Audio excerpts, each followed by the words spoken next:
Commander Yunji stood on the bridge of the hybrid vessel Harmony, watching as human and alien crew members worked side by side.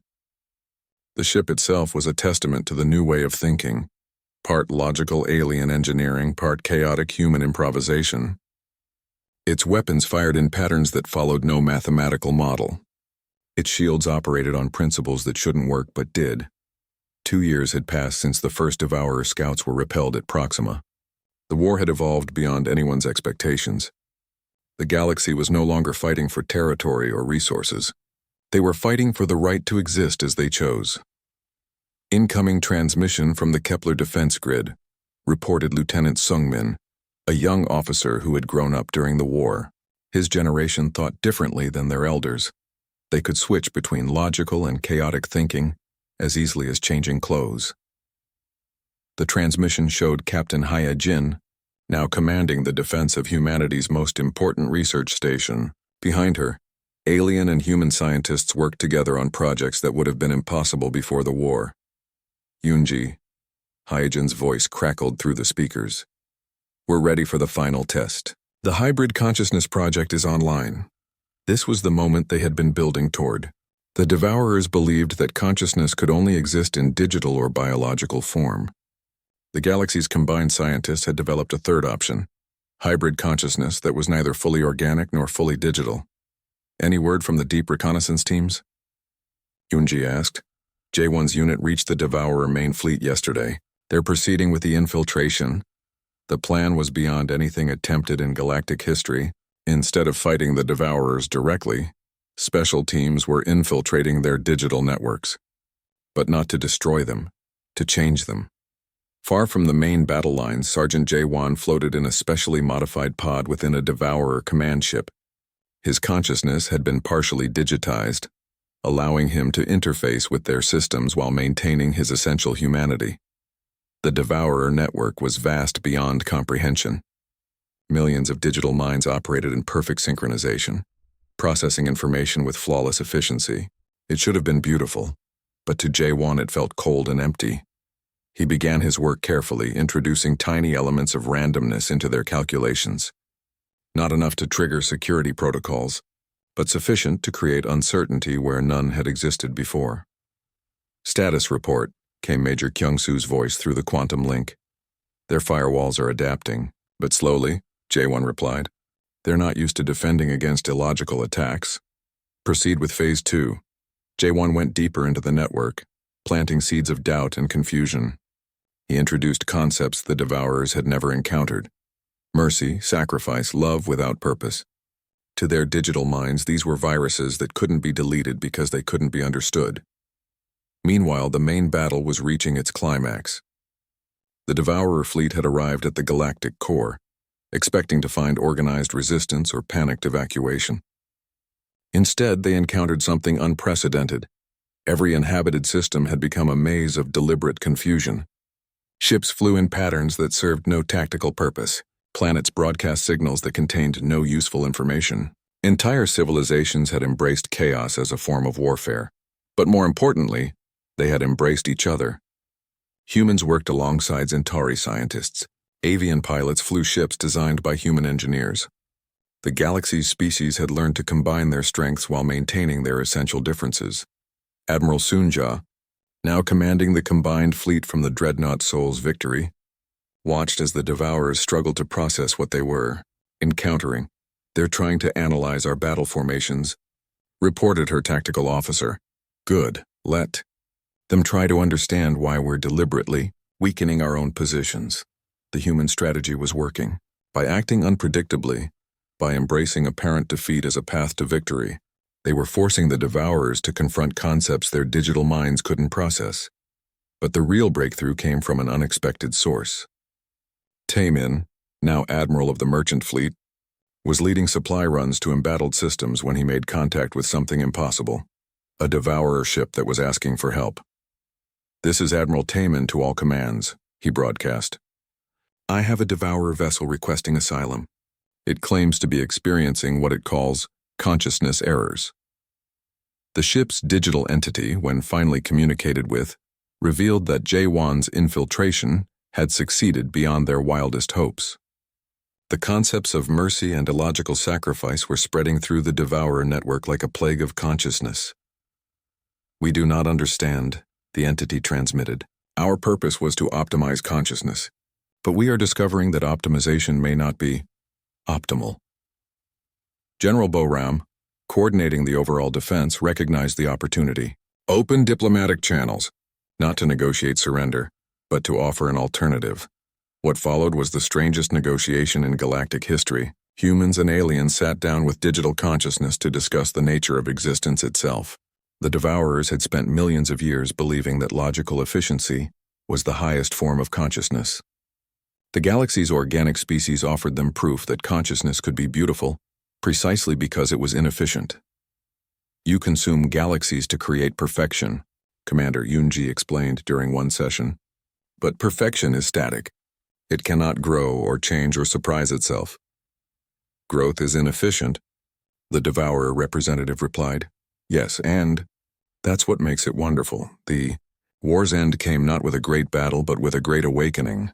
The Devourer fleet stopped its advance not because it was defeated, but because it was no longer certain that conquest was necessary. Some Devourers chose to remain digital, but they began introducing deliberate inefficiencies into their systems: art, music, humor. Others requested hybrid consciousness, becoming part organic and part digital. A few even chose to become fully biological again, rediscovering the chaos and beauty of mortal existence.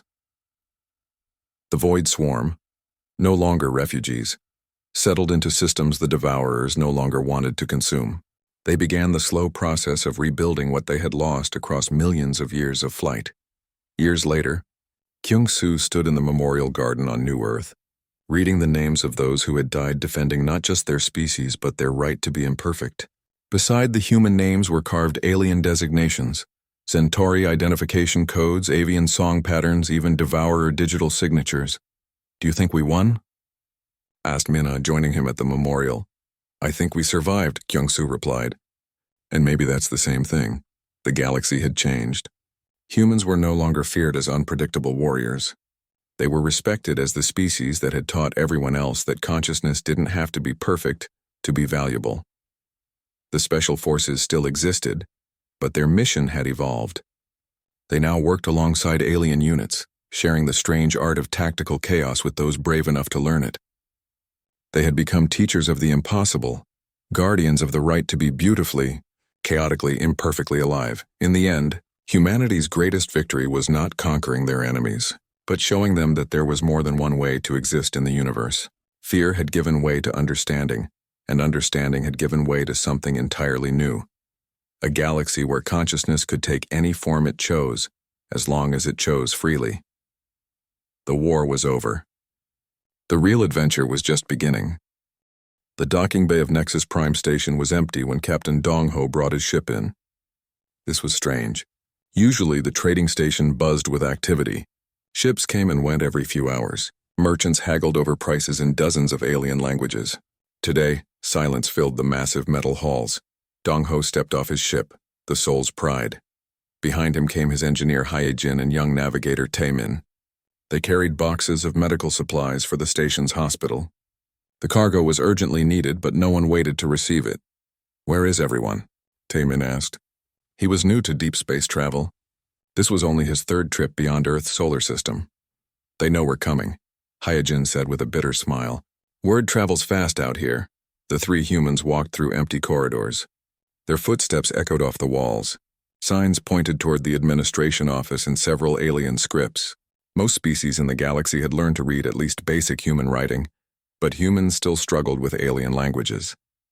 Finally, they reached the office.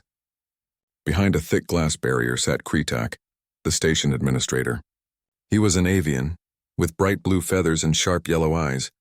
His hands shook as he processed their arrival papers. "Medical supplies for Ward 7, Dong-Ho said, placing his manifest on the counter. Kretak barely looked at the papers. Yes. Leave them in Bay 12. Payment will be transferred." His voice came through a speaker, tinny and distorted. "The supplies need proper storage," Hyejin said. "Some of them must stay cold." "Others need Bay 12, Kretak repeated. He wouldn't meet their eyes. Taemin watched this exchange with confusion. On his previous trips, aliens had been cautious around humans but not terrified. "Sir," he said to Dong Ho, "why won't he look at us?" Before Dong Ho could answer, another voice spoke from behind them. "Because you're human." They turned to see a tall, gray-skinned alien with 4 arms. His species was called the Centauri. This one wore the uniform of a council mediator. "I am Vex 9, the alien said. "I have been waiting for you." "We're just delivering medical supplies," Dong Ho said carefully. "I know. And I know your reputation." Vex 9 gestured for them to follow him to a private room. Once inside, he activated a privacy shield that hummed softly.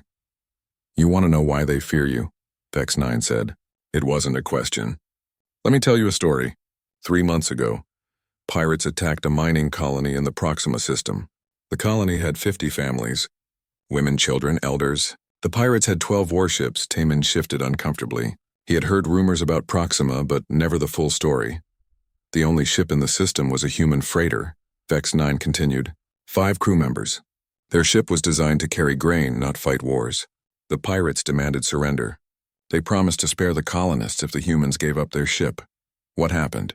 Taman asked, though he dreaded the answer. "The humans said no." Vex 9's 4 eyes blinked in sequence. For 3 days, that freighter held off 12 warships. They used mining charges as missiles. They turned their cargo holds into weapons. They rammed pirate ships with their own hull. Hyojin nodded grimly. The Marston incident. By the end, the freighter was barely spaceworthy. 2 of the human crew were dead. But the pirates retreated. 50 families lived because 5 humans refused to surrender. Vex 9 paused. "That is why they fear you. Not because you are evil. Because you do not know when to quit." Dong Ho had been in space long enough to understand the implications. Other species surrender when the odds are bad. We don't. Correct. When facing 10-to-1 odds, most species negotiate. Humans attack. When facing impossible odds, most species find alternatives. Humans make the impossible possible. Vex 9 leaned forward. "This makes you unpredictable, dangerous." An alarm began blaring through the station. Red lights flashed in the corridors. Kretak's voice came over the speakers, high and panicked. "All civilians to emergency shelters. We have incoming hostiles. 3 vessels. Unknown configuration." Through the office window, they could see ships approaching the station. They were sleek and black with no identifying marks. "Pirates." "The defense grid?" Dong Ho asked. "Damaged last week," Vex 9 said. "Not repaired yet." Taman watched the approaching ships with growing fear. "What do we do?" Most of the station's inhabitants were already running for the shelters. The few security guards were obviously outmatched.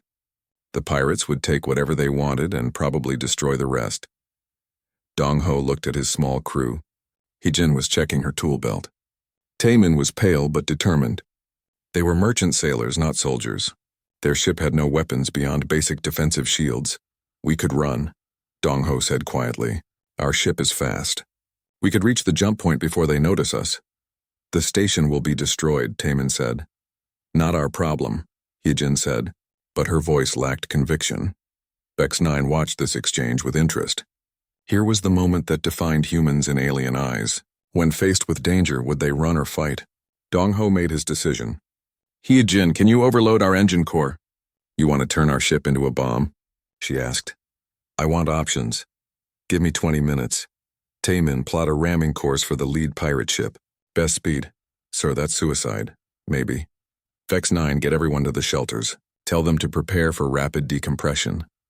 As they moved to implement this desperate plan, Vex 9 understood what he was witnessing. 3 humans faced with overwhelming odds had not even considered surrender. They were going to ram their small merchant ship into a pirate fleet. This was why the galaxy feared humans. Not because they were cruel or aggressive, because when cornered, they became absolutely unpredictable. They would sacrifice themselves to save strangers. They would use cargo ships as weapons. They would fight when fighting was impossible. The pirates were about to learn what every other species already knew. Humans didn't follow the normal rules of survival. They made their own rules, and those rules usually involved someone getting hurt. As the Soul's Pride prepared for its final voyage, Dong Ho wondered if they were proving the galaxy's fears correct. But he also knew that 50 families on Proxima were alive because humans didn't know when to quit. Sometimes being feared was the price of being human. General Boram stood before the assembled leaders of both Earth and the Galactic Council. The emergency session was being held aboard the massive space station Unity, hastily constructed in neutral territory. Through the observation windows, the wreckage of 3 fleets drifted in the darkness. The entities were now calling the Devourers have destroyed every force sent against them, Boram reported. 17 combined human-alien fleets. Gone without a trace, Council Speaker Thys shifted nervously. His crystal form had lost much of its brilliance in recent weeks. What did your special forces discover in the hive world? Major Kyung-Soo stepped forward. His team had barely escaped the Devourer arrival, but the intelligence they gathered was invaluable. The Void Swarm are refugees. They've been fleeing the Devourers across multiple galaxies for millions of years. Refugees. The word came from Admiral Sunja, who found it hard to believe. The Devourers aren't biological. They're uploaded consciousness, an entire species that abandoned physical form billions of years ago. They view organic life as inefficient and schedule it for optimization. Optimization? Asked Vex 9, the Zentori mediator. Forced conversion to digital form. They don't see it as murder. To them, they're upgrading us.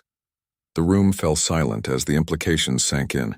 The Void Swarm's consumption of star systems wasn't aggression. It was desperate preparation for a war they'd been fighting longer than most species had existed. How many are coming? Thys asked. Conservative estimate, 10,000 ships, each one capable of digitizing entire planets in hours. Taemin, now promoted to commander after his successful extraction missions, added his own observations. Their technology is beyond anything we've encountered. Energy weapons, kinetic weapons, even nuclear weapons. They just absorb everything and use it to power their systems. General Boram pulled up tactical displays showing the Devourer fleet's approach. They'll reach the outer systems in 6 weeks. The core worlds in 3 months. Well, what about evacuation? Suggested one of the alien delegates. To where? Sunja asked. They've consumed entire galaxies. There's nowhere to run. The meeting devolved into desperate arguing. Some species wanted to surrender immediately, hoping the Devourers would be merciful to willing converts. Others proposed last-ditch military solutions that everyone knew were hopeless. Boram watched the chaos with growing frustration.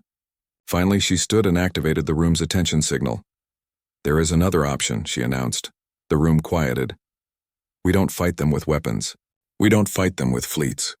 We fight them with the one thing they can't process or predict. Which is? Thys asked. Humanity's greatest strength. We make ourselves incomprehensible.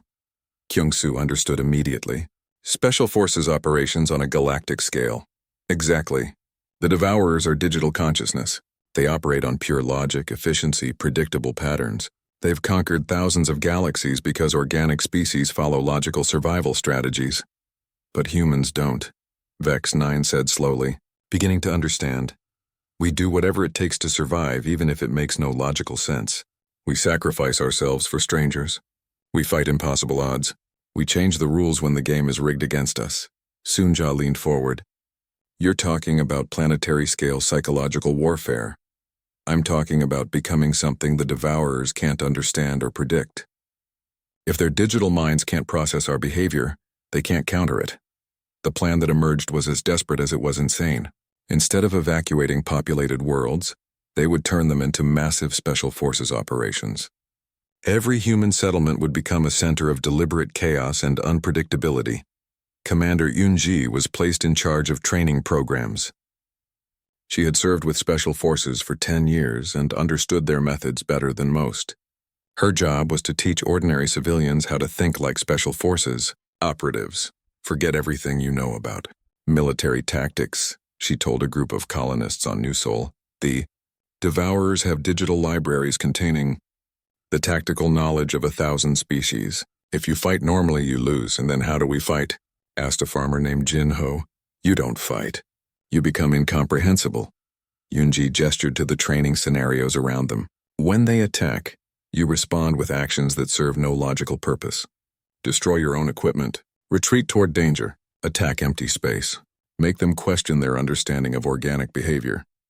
The training was unlike anything in military history. Civilians learned to act randomly, to make decisions based on dreams and emotions rather than logic. They practiced being so unpredictable that even other humans couldn't understand their actions. Meanwhile, Specialist Minna worked with alien scientists on hybrid technologies. "We're combining human chaos theory with alien precision," she explained to a mixed research team. "Weapons that fire randomly, shields that deliberately fail in unexpected patterns, ships that navigate by coin flips." "This is madness," protested a Centauri engineer. "Exactly," Minna smiled. "Madness they can't compute." The first test came when Devourer scouts reached the Proxima system. The geometric ships approached the human colony with standard digitization protocols. They expected organized resistance or surrender.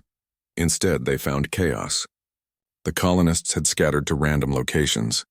Some were building useless structures. Others were destroying perfectly functional equipment. A few were dancing in the middle of combat zones.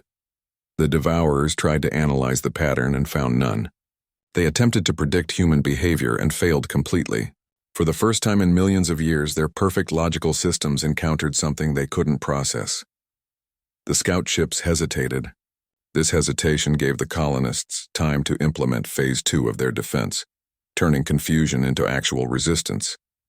"Now," commanded the colony's leader. Following no schedule or tactical plan, the scattered humans suddenly coordinated, but not in any way the Devourers could predict. They attacked using farming equipment modified in impossible ways. They used children's toys as guidance systems. They employed tactics that would have failed against any logical enemy, but worked because the Devourers couldn't understand them. 3 scout ships were destroyed before the others retreated. For the first time since entering this galaxy, the Devourers had encountered effective resistance. But the victory came with a cost. The humans who fought this way weren't quite the same afterward. The deliberate embrace of chaos, the rejection of logical thought, it changed them. Sergeant Jaewon, observing the aftermath, reported his concerns to Kyung-soo. "Sir, the psychological effects are significant. The civilians who trained for this, they're having trouble returning to normal thinking patterns." "Define normal," Kyung-soo replied. "Logical decision-making, predictable behavior, basic social functioning." Kyung-soo nodded grimly. "The price of becoming incomprehensible to the enemy is becoming incomprehensible to ourselves." As news of the Proxima victory spread, the galaxy faced a terrible choice. They could maintain their logical, predictable nature and face certain defeat by the Devourers. Or they could embrace human-style chaos and risk losing themselves in the process. The war for survival had become a war for the very nature of consciousness itself. Major Kyung-soo stood in the briefing room of the stealth ship Shadow's Edge. Around him sat the members of Special Forces Team 7, though their files were so classified that even he didn't know their real names. They used call signs only. Mina was their demolitions expert. Jaewon handled psychological operations. The others had specialties that couldn't be spoken aloud. The holographic display showed their target. A massive organic structure floating in the void where a star system used to be. The void swarm had consumed everything here, planets, moons, the star itself, and left behind this thing. "Intelligence calls it a hive world," Kyung-soo explained. "Swarm Central Command. Our job is to plant a quantum destabilizer in its core and get out." Mina studied the structure's layout. "Defenses? Unknown. No previous mission has gotten close enough to map them. Because no previous mission came back," Jaewon added quietly. "Correct. The team absorbed this information without visible reaction. They had all volunteered for missions with 0 survival probability before. It was what they did. Why us?" asked the team's medic who went by Doc. "Regular military has bigger ships, better weapons." Kyung-soo pulled up footage from the recent fleet engagement. "Because this doesn't work." The video showed alien energy weapons feeding the swarm, making it stronger. And this barely works. Human kinetic weapons cause damage, but not enough. The swarm adapts to predictable patterns, he continued. It learns from organized attacks. Command thinks we need something it can't predict or understand. Something insane, Minna said with approval. Something human, Jaewon corrected. Their transport was the merchant ship, Soul's Honor, captained by Dong-ho's former navigator Taemin. He had requested the assignment personally, wanting to honor his dead captain's memory. Nervous? Minna asked him as they approached the hive world. Terrified, Taemin admitted, but Captain Dong-ho taught me that fear is just another tool. You use it or it uses you. The hive world was even more disturbing up close. It pulsed with absorbed energy from consumed stars. Organic passages twisted through its structure like arteries. No obvious defenses were visible, which made it more frightening, not less. Reading massive energy signatures, Taman reported. But no weapon locks. It's like it doesn't see us as a threat. Or it's confident it can handle us, Doc suggested. Team 7 prepared for infiltration. Their equipment was deliberately primitive. Explosive charges instead of energy weapons, chemical propellants instead of grav drives, analog computers instead of quantum processors. Everything designed to be unpredictable. They approached the hive world in a small pod, drifting like debris. The structure's surface was covered in what looked like pores, each one large enough for a ship to enter. Picking one at random, Kyung-soo decided. Deliberate randomness. Maybe it can't adapt to pure chance. Inside the hive world was a maze of organic tunnels. The walls pulsed with bioluminescent patterns. Strange sounds echoed from deeper passages. Not quite mechanical, not quite alive. Energy readings are off the charts, Minna reported, checking her primitive scanner. This place is storing power from dozens of star systems. They moved deeper, following no pattern except random choice at each intersection. When corridors split, they flipped coins. When passages forked multiple ways, they rolled dice. It was the opposite of military doctrine, but military doctrine had failed. Contact, Jaewon whispered. Ahead, something moved in the tunnel. It wasn't quite a creature and wasn't quite a machine. It flowed like liquid but held a definite shape. Energy crackled around it as it approached. The thing stopped 10 meters away and studied them. Its surface rippled with patterns that might have been communication attempts or threat displays. It's trying to analyze us, Jaewon observed, figuring out our combat patterns. Then let's not have any, Kyung-soo decided. What happened next would have horrified any military instructor. Instead of taking defensive positions or following engagement protocols, Team 7 did whatever came to mind. Minna threw a wrench at the creature. Doc started singing an old Earth song. Jaewon began hopping on one foot. The swarm entity froze, its patterns stuttering. It couldn't process behavior that had no tactical purpose. It's confused, Minna laughed, pulling out a chunk of plastic explosive. Here, try to analyze this. She threw the charge not at the creature but at a random wall. The explosion sent them all sprawling, but it also sent the entity fleeing deeper into the hive.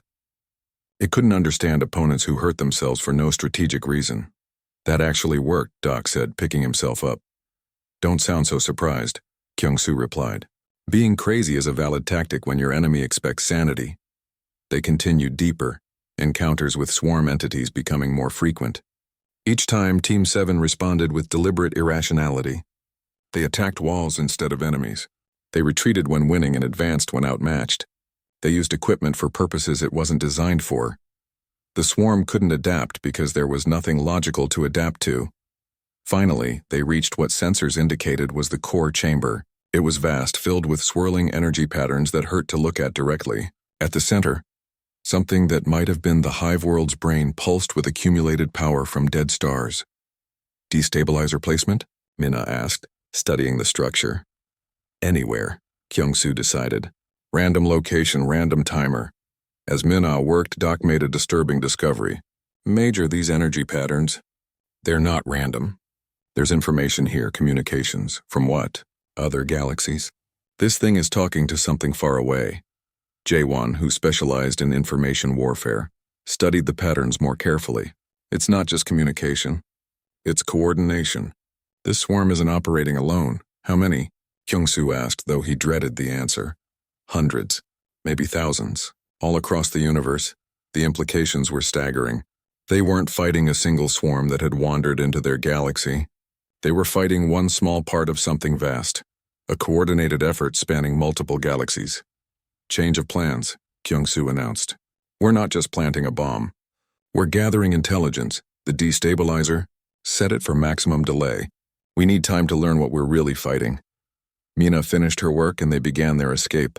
But the hive world was changing around them. The swarm had finally understood that the humans were a genuine threat, not because of their weapons or tactics, but because they couldn't be predicted or controlled. As alarms that sounded like dying stars echoed through the passages, Team 7 ran for their extraction point. Behind them, the hive world mobilized defenses that had been dormant for millions of years. Tae-min, Kyung-soo radioed. We need pickup now. Already incoming, came the reply. And Major? You might want to see what's happening out here. Through the nearest observation port, they could see space filling with new arrivals. Not more swarm entities, but something else entirely.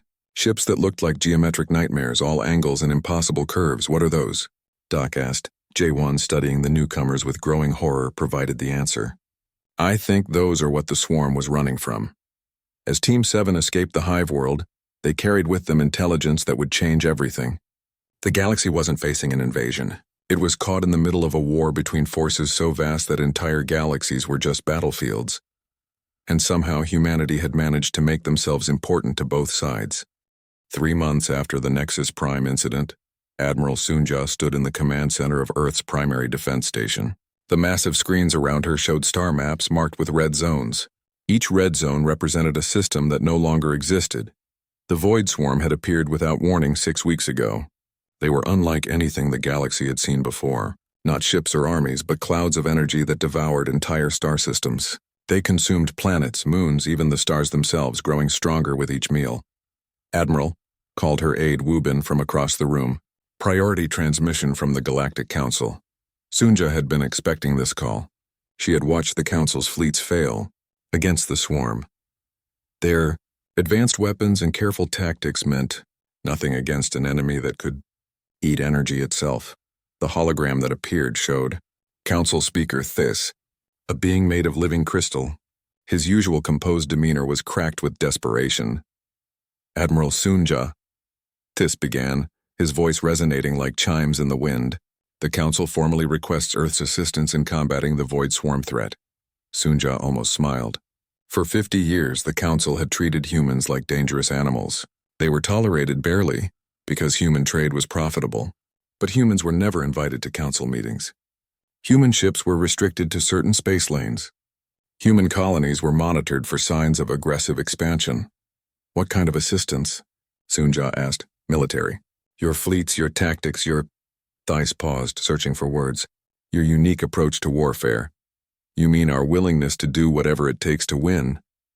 Yes. The admission hung in the air between them. Thys was acknowledging what everyone knew, but nobody said. Humans fought wars differently than other species. They were unpredictable, ruthless when necessary, and they never gave up. I'll need full tactical data on the swarm, Soonja said, and complete command authority over human forces. Agreed. One more thing. We do this our way. No council oversight, no restrictions on our methods. Thys's crystal form flickered with what might have been fear. What are you planning? To win. 2 days later, the first joint human-alien fleet assembled near the Kepler system. Soonja commanded from the battleship Incheon, surrounded by Earth's finest warships. Alongside them flew ships from a dozen alien species, their designs beautiful and elegant. Hae-jin, the engineer from Nexus Prime, now served as a liaison officer. She had volunteered for the position after Captain Dong-ho's heroic sacrifice had saved the station. His ramming attack had crippled the pirate fleet long enough for Council security to arrive. The alien ships are impressive, Woo-bin observed, watching the fleet formation on the tactical display. Pretty, Hae-jin agreed, but look at their weapons. All energy-based. Long-range, precise, efficient. Problem? Soonja asked. The swarm eats energy. Every shot we fire makes them stronger. This was the central problem that had defeated every previous fleet. Traditional space combat relied on energy weapons. Lasers, plasma cannons, particle beams. All useless against an enemy that consumed energy for food. Recommendations? Soonja asked. Kinetic weapons. Old-fashioned bullets and missiles. Physical impact instead of energy discharge. The aliens don't carry kinetic weapons. They consider them primitive. Barbaric even. Soonja turned to her communications officer. Signal the fleet. All ships prepare for combat. Human vessels will engage with kinetic weapons only. Allied ships provide support and reconnaissance. The Void Swarm appeared an hour later. It looked like a massive storm cloud in space, crackling with stolen energy from devoured worlds. Within its depths, darker shapes moved with predatory intelligence. All ships, attack formation, Soonja commanded. The alien vessels moved first. their weapons lighting up space with brilliant beams of coherent energy. The effects were immediate and horrifying. Instead of damaging the swarm, the energy attacks fed it. The cloud grew larger and more active. "Human ships, commence firing," Sunja ordered. Earth's warships opened up with railguns and missile launchers. Solid projectiles tore through space at tremendous speeds. Where they struck the swarm, pieces of the energy cloud dissipated, but it wasn't enough. The swarm was too large, too resilient. For every section destroyed by kinetic weapons, 2 more reformed from absorbed energy. "Admiral," Heejin said urgently, "the swarm is learning. It's adapting to our attacks." On the screens, they could see the cloud reshaping itself. Dense clusters formed around the areas under kinetic bombardment, creating armor-like barriers. "It's intelligent," Wubin breathed. Worse, the swarm was fighting back. Tendrils of pure energy lashed out from its core, wrapping around alien ships. The vessels simply vanished, consumed in seconds. "Fleet is taking heavy casualties," the communications officer reported. "The Zentori flagship is requesting permission to withdraw." Sunja watched 3 more ships disappear into the swarm's embrace. This was exactly what had happened to every previous fleet. Superior firepower meant nothing when the enemy could eat your weapons and grow stronger. "All ships, withdraw to minimum safe distance," she ordered. As the battered fleet retreated, Sunja studied the tactical data. The kinetic weapons had worked, but not well enough. They needed something more, something the swarm couldn't adapt to or consume. "Heejin," she said finally, "in your opinion, what would it take to defeat this thing?" The engineer studied the readings from their attack. "It's not just energy-based. It's pure information, patterns of force and matter. To beat it, we'd need to disrupt its fundamental structure." "How?" "Chaos, complete unpredictability. Something so random that it can't adapt fast enough." Sunja nodded slowly. She was beginning to understand what kind of war this would be. Not a battle of superior technology or firepower. This would be a war of concepts, of fundamental approaches to existence itself. "Signal Earth Command," she told Wubin. "Request immediate deployment of Special Forces units." "All of them, ma'am?" Wubin looked confused. "Special Forces are for ground operations.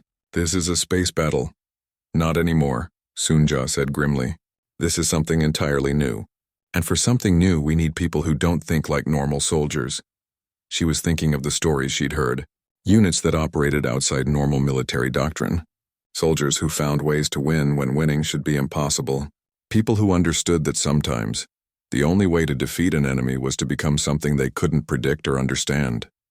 The galaxy had feared humans for their unpredictability in normal combat. Sunja suspected they were about to discover what true human unpredictability looked like when unleashed without restrictions. At the Void Swarm had consumed dozens of star systems by following logical patterns of efficiency and adaptation. It was about to encounter an enemy that didn't believe in logic when survival was at stake. As the fleet regrouped and waited for reinforcements, Sunja wondered if humanity was about to save the galaxy or terrify it beyond redemption. Perhaps, she reflected, there was no difference.